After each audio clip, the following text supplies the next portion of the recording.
තාත්තලත් සුළු කොට සලකන්න එපා. මොකද මං ඉස්සෙල්ලම පෙරහැරක් බලන්න ගියේ අම්මත් එක්ක බදුල්ලට.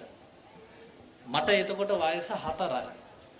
අපේ අම්මා මගේ කකුල් දෙක මෙහෙම උස්සලා චරස් ගාලා ඔතන ගහගත්තා. ගහගෙන මම මෙතන ඉඳන් පෙරහැර බලනවා. මෙතන අම්මා මෙහෙම බලනවා.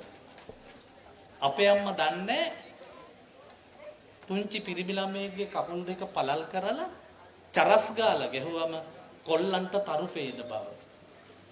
මං තරු අතරින් පෙරහැර බලනවා. අපේ අම්මා හිටගෙන පෙරහැර බලනවා. මං දෙවෙනි දවසේ ගියේ තාත්තා එක්ක.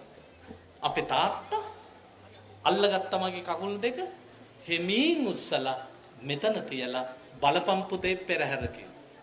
අපේ අම්මා තාත්තා චරස් ගාලා ගැහුවේ නෑ.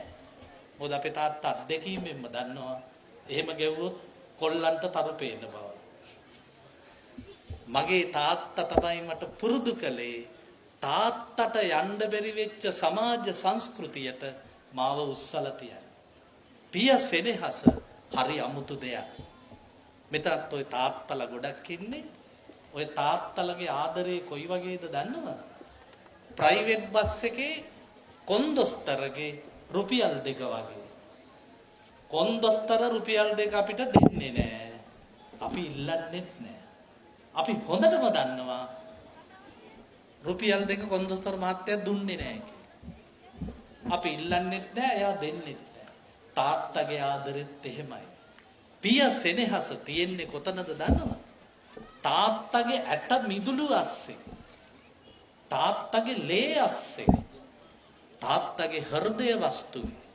ඔහු මිය යන දවස තෙක් ඒ සෙනෙහස පුතාට දුට කියන්නේ. මගේ තාත්තා බොහොම දුප්පත් කෙනෙක්. නෙළුවට එන්න මම ගොඩක් කැමති උනේ. ඒකයි අපේ දුප්පත් තාත්තට තිබ්බේ පාපැදියක් විතරයි. මගේ තාත්තා මාව ඒකේ තියාගෙන බයිසිකලේ පදිනකොට මගේ වීරයා තාත්තා මට බැට්මෑන් වීරයෙක් උනේ නැහැ. නයිට් රයිඩර් මගේ වීරයා නෙවෙයි. මගේ වීරයා කකුල් දෙකෙන් බයිසිකල් පැද්ද මගේ දුප්පත් තාත්තා. අද මගේ වාහනේ මගේ දරුවෝ යනකොට මගේ පුතාට මං වීරයෙක් නෙවෙයි. මොකද මගේ කාර් එක දුවන්නේ පෙට්‍රෝල් වලින්. මගේ තාත්තා බයිසිකල් එක පැද්දේ කකුල් දෙකකින්. මෑණිවරුනි, ඔබේ ස්වාමි පුරුෂයා පොඩ්ඩක් බීලා ආවා කියලා ඈත ඉඳලා කියන්න එපා දරුවන්ට අන්න එනවා නාලාගිරියා. අර එන්නේ අඟුලිමාලයා, ආන් එනවා පෝරිසාදයා. ඔබ අපහාස කරන්නේ බිරින්දෑවරුනි ඔබේ ස්වාමි පුරුෂයාටම නෙවෙයි, ඔබේ පුතාට. හුඟා පුත්තු තාත්තට සාප කරන්නේ සමහර අම්මලාගේ වරදි. ඒ හින්දා තමයි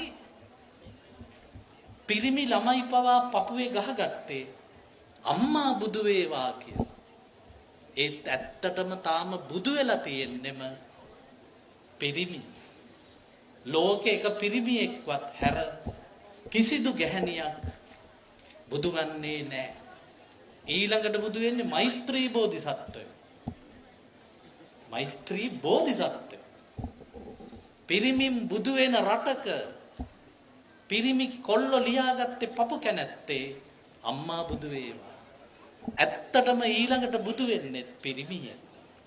ඒත් ඔබේ දරුවන්ට තාත්තාගේ වටිනාකම ඉතා හොඳින් කියලා දෙන්න.